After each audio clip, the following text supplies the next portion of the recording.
ವೀಕ್ಷಕರೇ ನಮಸ್ಕಾರ. ಹಿಮಾಚಲ ಪ್ರದೇಶದ ಮಂಡಿ ಲೋಕಸಭಾ ಕ್ಷೇತ್ರ ಈ ಸಲ ಇಡೀ ದೇಶದ ಗಮನ ಸೆಳೆದಿದೆ. ಯಾಕೆಂದ್ರೆ ಹಿರಿಯ ಕಾಂಗ್ರೆಸ್ಸಿಗ ವೀರಭದ್ರ ಸಿಂಗ್ ಅವರ ಭದ್ರ ಕೋಟೆಯಾದ ಇಲ್ಲಿ ಭಾರತೀಯ ಜನತಾ ಪಕ್ಷವು ನಟಿ ರಾಜಕಾರಣಿ ಕಂಗನಾ ರಣಾವತ್ ಅವರನ್ನ ಕಣಕ್ಕಿಳಿಸಿದೆ. ಕಾಂಗ್ರೆಸ್ ಕೂಡ ತಾವೇನು ಕಮ್ಮಿ ಇಲ್ಲ ಎಂದು ಕ್ಷೇತ್ರ ಉಳಿಸಿಕೊಳ್ಳಲು ರಾಜ್ಯದ ಪ್ರಭಾವಿ ಯುವ ಸಚಿವ ಹಾಗೂ ರಾಜ ಮನೆತನದ ವಿಕ್ರಮಾದಿತ್ಯ ಸಿಂಗ್ ಅವರನ್ನು ಅಖಾಡಕ್ಕೆ ಇಳಿಸಿದ್ದಾರೆ.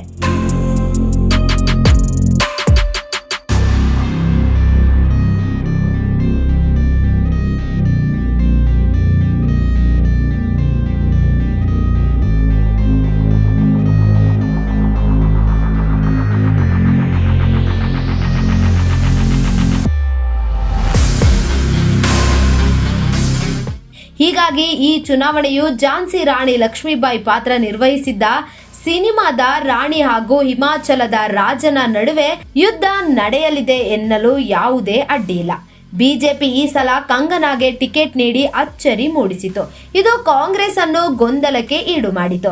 ಹೀಗಾಗಿ ಮಂಡಿ ಕ್ಷೇತ್ರದ ಪ್ರಭಾವಿ ಆಗಿದ್ದರೂ ಕೂಡ 2021ರ ಲೋಕಸಭಾ ಚುನಾವಣೆಯಲ್ಲಿ ಇಲ್ಲಿ ಗೆದ್ದಿದ್ದ ರಾಜ್ಯ ಕಾಂಗ್ರೆಸ್ ಘಟಕದ ಅಧ್ಯಕ್ಷೆ ಪ್ರತಿಭಾ ಸಿಂಗ್ ಕಣದಿಂದ ಹಿಂದೆ ಸರಿದಿದ್ದಾರೆ. ಪುತ್ರ ಹಾಗೂ ಸಚಿವ ವಿಕ್ರಮಾದಿತ್ಯ ಸಿಂಗ್ಗೆ ಟಿಕೆಟ್ ಕೊಡಿಸಿ ಕಣ ರಂಗೇರುವಂತೆ ಮಾಡಿದ್ದಾರೆ. ಕಂಗನಾಗೆ ಅನೇಕ ರೀತಿಯ ಸವಾಲುಗಳು ಈಗ ಎದುರಾಗಿದೆ. ಕಂಗನಾ ರಣಾವತ್ ಮುಂಬೈಯಲ್ಲಿ ಚಿತ್ರರಂಗದ ಛಾಪು ಮೂಡಿಸಿ ಗಮನ ಸೆಳೆದವರು. ಮೂಲತಃ ಹಿಮಾಚಲ ಪ್ರದೇಶದವರು. ಕಳೆದ 5 ವರ್ಷದಿಂದ ಮೋದಿ ಸರ್ಕಾರದ ಪರ ಹೇಳಿಕೆ ನೀಡಿ ಗಮನ ಸೆಳೆದವರು. ಹೀಗಾಗಿ ಅವರಿಗೆ ಬಿಜೆಪಿ ಅವಕಾಶ ನೀಡಬಹುದು ಎಂಬ ವದಂತಿ ಎಲ್ಲ ಕಡೆ ಹರಡಿತು. ಅದು ಈಗ ನಿಜವಾಗಿದೆ. ಮಂಡಿ ಕ್ಷೇತ್ರದಿಂದ ಅವರಿಗೆ ಟಿಕೆಟ್ ಸಿಕ್ಕಿದೆ. ಕಂಗನಾಗೆ ಈಗ ಹಿಮಾಚಲ ಪ್ರದೇಶದ ಮಾಜಿ ಮುಖ್ಯಮಂತ್ರಿ ಮತ್ತು ಬಿಜೆಪಿಯ ಹಿರಿಯ ನಾಯಕ ಜಯರಾಮ್ ಠಾಕೂರ್ ಅವರ ಬೆಂಬಲ ಕೂಡ ಸಿಕ್ಕಿದೆ. ಇದಲ್ಲದೆ 2021ರಲ್ಲಿ ಪ್ರತಿಭಾ ಸಿಂಗ್ ವಿರುದ್ಧ 7,490 ಮತಗಳ ಅಂತರದಿಂದ ಸೋತಿದ್ದ ಬಿಜೆಪಿ ನಾಯಕ ಮತ್ತು ಕಾರ್ಗಿಲ್ ಯುದ್ಧ ವೀರ ಕೈಶಾಲ್ ಠಾಕೂರ್ ಅವರು ಕಂಗನಾ ಅವರಿಗೆ ಬೆಂಬಲ ನೀಡಿದ್ದಾರೆ. ಈ ಕ್ಷೇತ್ರದಲ್ಲಿ 1 ಲಕ್ಷ ಮಾಜಿ ಸೈನಿಕರು ಇರುವುದು ಗಮನಾರ್ಹ. ಈ ಹಿಂದೆ ಕಂಗನಾ ರಣಾವತ್ ಅವರ ಉಮೇದುವಾರಿಕೆಯನ್ನು ವಿರೋಧಿಸಿದ ಬಿಜೆಪಿ ನಾಯಕ ಮತ್ತು ಕುಲು ಪಟ್ಟದ ರಾಜ ಮಹೇಶ್ವರ್ ಸಿಂಗ್ ಕೂಡ ಅವರಿಗೆ ತಮ್ಮ ಬೆಂಬಲ ನೀಡಿದ್ದಾರೆ. ಇದರ ಜೊತೆಗೆ ಸಹಜವಾಗಿ ಕಂಗನಾ ಅವರು ಮೋದಿ ಅಲೆಯನ್ನ ಹೆಚ್ಚಿಸಿದ್ದಾರೆ. ವಿಕ್ರಮಾದಿತ್ಯ ಒಬ್ಬ ಪ್ರಭಾವಿ 6 ಬಾರಿ ಹಿಮಾಚಲ ಪ್ರದೇಶದ ಮುಖ್ಯಮಂತ್ರಿಯಾಗಿದ್ದ ವೀರಭದ್ರ ಸಿಂಗ್ ಮತ್ತು ಪ್ರತಿಭಾ ಸಿಂಗ್ ಅವರ ಪುತ್ರ. ವಿಕ್ರಮಾದಿತ್ಯ ಸಿಂಗ್ ಪ್ರಬಲ ರಾಜಕೀಯ ವಂಶಾವಳಿಯನ್ನು ಹೊಂದಿದ್ದಾರೆ. ಸಿಂಗ್ ಅವರ ತಂದೆ ಹಾಗೂ ತಾಯಿ ಇಲ್ಲಿ ತಲಾ 3 ಬಾರಿ ಗೆದ್ದಿದ್ದಾರೆ. 2021ರ ಲೋಕಸಭಾ ಚುನಾವಣೆಯಲ್ಲಿ ಸಿಂಗ್ ತಮ್ಮ ತಾಯಿಯನ್ನು ಬೆಂಬಲಿಸಿ ಪ್ರಚಾರ ಮಾಡಿದರು. ಆದರೆ ಬದಲಾದ ಪರಿಸ್ಥಿತಿಯಲ್ಲಿ ಕಂಗನಾ ಪ್ರಬಲಳಂತೆ ಕಾಣುತ್ತಿದ್ದಾರೆ. ಹೀಗಾಗಿ ಮಂಡಿ ಕ್ಷೇತ್ರವನ್ನು ಶತಾಯಗತಾಯ ಉಳಿಸಿಕೊಳ್ಳಬೇಕು ಎಂದು ಕಾಂಗ್ರೆಸ್ ಪಕ್ಷವು ತಾಯಿ ಪ್ರತಿಭಾ ಸಿಂಗ್ ಬದಲು ವಿಕ್ರಮಾದಿತ್ಯ ಸಿಂಗ್ಗೆ ಟಿಕೆಟ್ ಕೊಡಿಸಿ ಹೊಸ ಪ್ರಯತ್ನ ನಡೆಸುತ್ತಿದ್ದಾರೆ. ಈ ನಡುವೆ ಕಂಗನಾ ಪ್ರಚಾರದ ವೇಳೆ ಕೆಲವು ಪ್ರಬುದ್ಧ ಹೇಳಿಕೆ ಟೀಕೆಗಳು ಮಾಡುತ್ತಿದ್ದಾರೆ. ಇದನ್ನೇ ಬಂಡವಾಳ ಮಾಡಿಕೊಂಡು ವಿಕ್ರಮಾದಿತ್ಯ ತಮ್ಮ ಸಾಂಪ್ರದಾಯಿಕ ಪ್ರಭಾವಿ ಕ್ಷೇತ್ರ ಉಳಿಸಿಕೊಳ್ಳಲು ಟೊಂಕ ಕಟ್ಟಿ ನಿಂತಿದ್ದಾರೆ. ಹಿಮಾಚಲ ಪ್ರದೇಶದ ಮಂಡಿ ಲೋಕಸಭಾ ಕ್ಷೇತ್ರದ ಅಭ್ಯರ್ಥಿ ನಟಿ ಕಂಗನಾ ರಣಾವತ್ ಅವರು ತಮ್ಮ ಕುರಿತು ಆಕ್ಷೇಪಾರ್ಹ ಪೋಸ್ಟ್ ಹಾಕಿದ್ದ ಕಾಂಗ್ರೆಸ್ ವಕ್ತಾರೆ ಸುಪ್ರಿಯಾ ಶ್ರೀನೇತ್ ಅವರ ಮೇಲೆ ಕಾನೂನು ಕ್ರಮ ತೆಗೆದುಕೊಳ್ಳುವ ಕುರಿತು ಚಿಂತಿಸುತ್ತಿರುವುದಾಗಿ ತಿಳಿಸಿದ್ದಾರೆ. ಇನ್ನು ಸುದ್ದಿಗಾರರೊಂದಿಗೆ ಮಾತನಾಡಿದವರು, ಸುಪ್ರಿಯಾ ತಮ್ಮ ಆಕ್ಷೇಪಾರ್ಹ ಪೋಸ್ಟ್ ಮೂಲಕ ಛೋಟಾ ಕಾಶಿ ಎಂದೇ ಕರೆಯಲಾಗುವ ಮಂಡಿ ಕ್ಷೇತ್ರದ ಜನತೆಯನ್ನು ಅವಮಾನಿಸಿದ್ದಾರೆ. ಆಕೆ ಮೇಲೆ ಕಾನೂನು ಕ್ರಮ ಕೈಗೊಳ್ಳಲು ಚಿಂತಿಸುತ್ತಿದ್ದೇನೆ ಎಂದು ಕಂಗನಾ ಅವರು ತಿಳಿಸಿದರು. ಇದೇ ವೇಳೆ ಈ ಕುರಿತು ಬಿಜೆಪಿ ರಾಷ್ಟ್ರಾಧ್ಯಕ್ಷ ಜೆಪಿ ನಡ್ಡಾ ಅವರೊಂದಿಗೂ ಕೂಡ ಮಾತನಾಡಿ ಮುಂದಿನ ಕ್ರಮದ ಕುರಿತು ಚರ್ಚೆ ನಡೆಸಿದ್ದೇನೆ ಎಂದು ಕಂಗನಾ ಅವರು ಹೇಳಿದರು.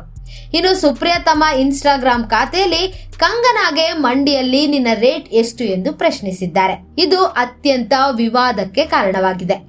ಬಿಜೆಪಿಯಿಂದ ಕಂಗನಾರನ್ನ ಸ್ಪರ್ಧೆ ಘೋಷಣೆಯಾದಾಗಿಂದ ಕಾಂಗ್ರೆಸ್ ಈ ಕ್ಷೇತ್ರದ ಬಗ್ಗೆ ಸದಾ ಒಂದಲ್ಲ ಒಂದು ಟೀಕೆಯಲ್ಲಿ ಮುಳುಗಿದ್ದಾರೆ.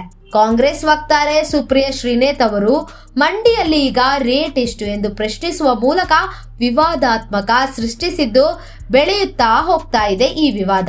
ಇದಕ್ಕೆ ಕಂಗನಾ ಸಹ ತಕ್ಕ ಪ್ರತ್ಯುತ್ತರ ನೀಡುತ್ತಾ ಕ್ಷೇತ್ರದಲ್ಲಿ ಸಕ್ರಿಯರಾಗಿ ಪ್ರಚಾರದಲ್ಲಿ ಪಾಲ್ಗೊಳ್ಳುತ್ತಿದ್ದಾರೆ. ಅಲ್ಲದೆ ಇತ್ತೀಚೆಗೆ ಹಿಮಾಚಲದಲ್ಲಿ 6 ಶಾಸಕರು ರಾಜೀನಾಮೆ ನೀಡಿ ಬಿಜೆಪಿಗೆ ಸೇರ್ಪಡೆಗೊಂಡಿರುವುದು ಬಿಜೆಪಿಗೆ ಭೀಮಬಲ ಬಂದಂತಾಗಿದ್ದು, ಅವರನ್ನು ಬಳಸಿಕೊಂಡು ಕ್ಷೇತ್ರದ 17 ವಿಧಾನಸಭಾ ಕ್ಷೇತ್ರಗಳ ಪೈಕಿ 13 ಬಿಜೆಪಿ ಶಾಸಕರೇ ಇರುವ ಲಾಭವನ್ನ ಪಡೆದುಕೊಂಡು ಹೆಚ್ಚಿನ ಮತಗಳಿಕೆ ಮಾಡುವತ್ತ ಬಿಜೆಪಿ ಎದುರು ನೋಡುತ್ತಿದೆ. ಇನ್ನು ಈ ನಡುವೆ ಕಾಂಗ್ರೆಸ್ ಪಕ್ಷ ಈ ಬಗ್ಗೆ ಪ್ರತಿಕ್ರಿಯಿಸಿ ರಾಜಕೀಯದಲ್ಲಿ ಕೀಳು ಮಾತುಗಳನ್ನು ಕಾಂಗ್ರೆಸ್ ಅನುಮೋದಿಸುವುದಿಲ್ಲ. ಸುಪ್ರಿಯಾ ಅವರು ಯಾರಿಂದ ಈ ಸಂದೇಶ ರವಾನೆ ಆಗಿದೆ ಎಂದು ಪರಿಶೀಲಿಸುವ ಭರವಸೆ ನೀಡಿದ್ದಾರೆ. ಇನ್ನು ಸುಪ್ರಿಯಾ ಶ್ರೀನೇಟ್ ಅವರು ತಮ್ಮ ಹೇಳಿಕೆಯ ಮೂಲಕ ಮತ್ತೊಂದು ವಿವಾದವನ್ನ ಸೃಷ್ಟಿ ಹಾಕಿದ್ದಾರೆ. ಇನ್ನು ಛತ್ತೀಸ್ಗಢದ ಬಿಜೆಪಿ ಘಟಕದ ಎಕ್ಸ್ ಪೋಸ್ಟ್ ಮೂಲಕ ಆಕ್ರೋಶವನ್ನ ವ್ಯಕ್ತಪಡಿಸ್ತಾ ಇದ್ದಾರೆ. ಛತ್ತೀಸ್ಗಢದ ಜನರು ಪೊಲೀಸ್ ಪಡೆಯನ್ನು ಅವಮಾನ ಮಾಡಲಾಗಿದೆ. ಛತ್ತೀಸ್ಗಢದ ಅಮಾಯಕರ ರಕ್ತ ಚೆಲ್ಲಾಡಿರುವ ನಕ್ಸಲರನ್ನು ಸುಪ್ರಿಯಾ ಶ್ರೀನೇಟ್ ಅವರು ಹುತಾತ್ಮರು ಎಂದು ಕರೆದಿದ್ದಾರೆ. ಈ ಪುಣ್ಯ ಭೂಮಿಗೆ ನೀವು ಬರುವುದನ್ನು ನಾವು ಒಪ್ಪುವುದಿಲ್ಲ ಎಂದು ಪೋಸ್ಟ್ ಮಾಡಿದ್ದಾರೆ. ಹಾಗಾದ್ರೆ ಶ್ರೀನೇಟ್ ಹೇಳಿದ್ದಾದರೂ ಏನು? ಛತ್ತೀಸ್ಗಢದ ಕಂಕೇರ್ನಲ್ಲಿ ಬಿಎಸ್ಎಫ್ ಎನ್ಕೌಂಟರ್ ನಲ್ಲಿ ಹತರಾದ 29 ನಕ್ಸಲರ ಬಗ್ಗೆ ಶ್ರೀನೇಟ್ ಅನುಕಂಪ ವ್ಯಕ್ತಪಡಿಸುವ ಮೂಲಕ ವಿವಾದವನ್ನು ಹುಟ್ಟುಹಾಕಿದರು. ಶ್ರೀನೇಟ್ ಅವರು ನಕ್ಸಲರನ್ನು ಹುತಾತ್ಮರು ಎಂದು ಕರೆಯುವ ಜೊತೆಗೆ ಎನ್ಕೌಂಟರ್ ಬಗ್ಗೆ ಸಂಪೂರ್ಣ ತನಿಖೆ ನಡೆಸಬೇಕೆಂದು ಆಗ್ರಹಿಸಿದ್ದಾರೆ. ಶ್ರೀನೇಟ್ ಹೇಳಿಕೆ ಬಗ್ಗೆ ಪ್ರತಿಕ್ರಿಯಿಸಿದ ಬಿಜೆಪಿ ನಾಯಕ ಶೆಹಜಾದ್ ಪೂನಾವಾಲಾ, ಈ ರೀತಿ ಕಾಂಗ್ರೆಸ್ಸಿನಿಂದ ಆಲ್ರೆಡಿ ನಿರೀಕ್ಷಿಸಲಾಗಿತ್ತು. 29 ನಕ್ಸಲಿಗರನ್ನು ಭದ್ರತಾ ಸಿಬ್ಬಂದಿ ಹೊಡೆದುರುಳಿಸಿದ್ದಾರೆ. ಇದು ನಿಜವಾಗಿಯೂ ದೊಡ್ಡ ಸಾಧನೆಯಾಗಿದೆ. ಭದ್ರತಾ ಪಡೆಯನ್ನು ಸ್ವಾಗತಿಸುವ ಬದಲು ಅವರ ವಿರುದ್ಧ ಕ್ರಮಕ್ಕೆ ಕಾಂಗ್ರೆಸ್ ಆಗ್ರಹಿಸಿರುವುದು ಸರಿಯಲ್ಲ ಎಂದರು. ಒಟ್ನಲ್ಲಿ ಕಂಕೇರ್ ಅರಣ್ಯ ಪ್ರದೇಶ ಭದ್ರತಾ ಪಡೆ ಮತ್ತು ಮಾವೋವಾದಿಗಳ ನಡುವೆ ನಡೆದ ಭಾರೀ ಗುಂಡಿನ ಚಕಮಕಿಯಲ್ಲಿ 29 ಮಾವೋವಾದಿಗಳನ್ನ ಹತ್ಯೆ ಮಾಡಲಾಗಿದೆ ಎಂದು ವರದಿಯಾಗಿದೆ.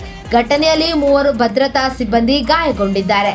ಕಂಕೇರ್ ಜಿಲ್ಲೆಯ ಚೋಟೋಬೈಡಿಯಾ ಪಿಎಸ್ ವ್ಯಾಪ್ತಿಯ ಕಲ್ಬರ್ ಅರಣ್ಯ ಪ್ರದೇಶದಲ್ಲಿ ಎನ್ಕೌಂಟರ್ ನಡೆದಿದೆ. ಘಟನಾ ಸ್ಥಳದಲ್ಲಿ ಭಾರೀ ಗಾತ್ರದ AK-47 ಬಂದೂಕುಗಳು ಮತ್ತು ಇತರ ಶಸ್ತ್ರಾಸ್ತ್ರಗಳು ಪತ್ತೆಯಾಗಿದೆ. ಒಟ್ನಲ್ಲಿ ಶ್ರೀನೇಟ್ ಹೇಳಿಕೆ ಕೂಡ ಒಂದಲ್ಲ ಒಂದು ರೀತಿಯಲ್ಲಿ ವಿವಾದವನ್ನ ಸೃಷ್ಟಿ ಮಾಡ್ತಾ ಇದೆ. ಇನ್ನು ಸುಪ್ರಿಯಾ ಅವರ ಇನ್ಸ್ಟಾಗ್ರಾಮ್ ಪೋಸ್ಟ್ ನ ಕುರಿತು ಕಂಗನಾ ಅವರು ಕಾನೂನು ಕ್ರಮ ಏನಾದ್ರೂ ಕೈಗೊಳ್ತಾರಾ? ಕಾದು ನೋಡಬೇಕು. ಮತ್ತಷ್ಟು ಅಪ್ಡೇಟ್ಗಾಗಿ BN TV ಯೂಟ್ಯೂಬ್ ಚಾನೆಲ್ ನ ಲೈಕ್ ಮಾಡಿ, ಸಬ್ಸ್ಕ್ರೈಬ್ ಮಾಡಿ. Anjali special desk BN TV, ಇದು ನಿಮ್ಮ ಧ್ವನಿ.